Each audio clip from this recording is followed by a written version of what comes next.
My spiritual wife and I left everything behind to live out of a van. But when I told her I got a prestigious job offer that requires stability, she sat me down with divorce papers and told me to get lost. I was shocked when my spiritual wife Marie told me that she wanted to throw away all our possessions and live in a van. We agreed that our first couple years of marriage would be built on stability, groundedness, and permanency because of my job as a real estate associate. She has always been a firm believer in limiting your possessions and prioritizing peace and gratefulness. To her, being able to see nature, meditate in different environments, and having a freelance lifestyle was something she always said she needed. One day I would just love to see the world and not be tied down by this place, she often said, trying to foreshadow her growing desire. Do you think van life would be cool? She questioned after showing me van life videos from influencers on TikTok. I wasn't opposed to the idea. In fact, I thought it seemed pretty vibey and dope. However, leaving behind a life of comfort, the safety of a steady paycheck, and the security of a steady home was a huge sacrifice. I was very into my work as a real estate associate and was driven by climbing the corporate ladder. I knew that van life meant working remote and leaving all that hard work behind. However, she meant a lot more to me. I told her one day that I was ready to try van life with her and she was ecstatic. Really? Oh, thank you.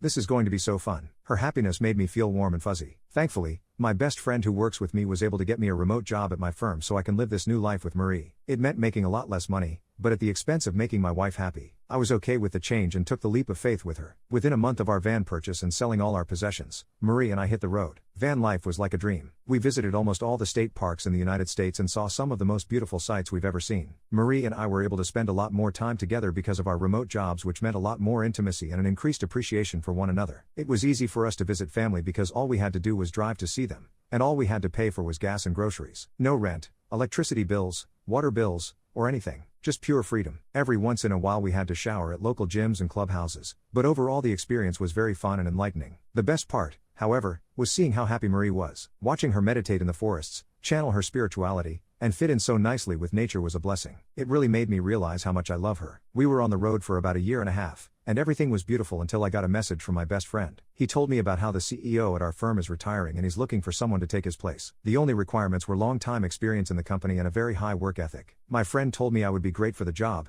However, that meant relocating to work on site. Stability was knocking at my door. Money was fueling my veins. I bit my lip. I've wanted to be head of this company for 8 years, and being CEO meant everything I've worked hard for has finally paid off. However, that meant sacrificing van life with Marie and possibly jeopardizing our relationship. I figured that because we've been on the road for a while now and have seen most of the United States, Marie might be tired of it and want to go back to stability. At least I hoped. I applied for the job position and waited a week for a response. I never told Marie, as I was in denial, that I was even going to get the job. Then, I got an email from the CEO himself. He told me about how impressed he is with the work I've been doing at the company and he would love to offer me the position. I couldn't move. I was ecstatic. I was so excited that I accepted the job offer without consulting with Marie first. It took me a couple days to muster up the courage to talk to her about what I've done. When I finally told her about the offer, she was furious. She claimed that she wasn't ready to leave such a free life and that my desire to make money and work was ruining our relationship. She even said that I backstabbed her. You know what this means, right? Stability? A permanent place? It's not just a job. It's a life sentence. You're going to trap us again. Her words were sharp. We'd chosen this path together and the idea of changing course wasn't something I thought would rock her so deeply. The tension between us was growing like a knot tightening in my stomach and I didn't realize how bad it was until she dropped the bombshell that she wanted a divorce. She said that if I was going to live such a possessive and systematic life then we shouldn't be together. You aren't the man I married, she exclaimed as she handed me the divorce papers. It was hard to walk away from her. I loved her more than anything I've ever known.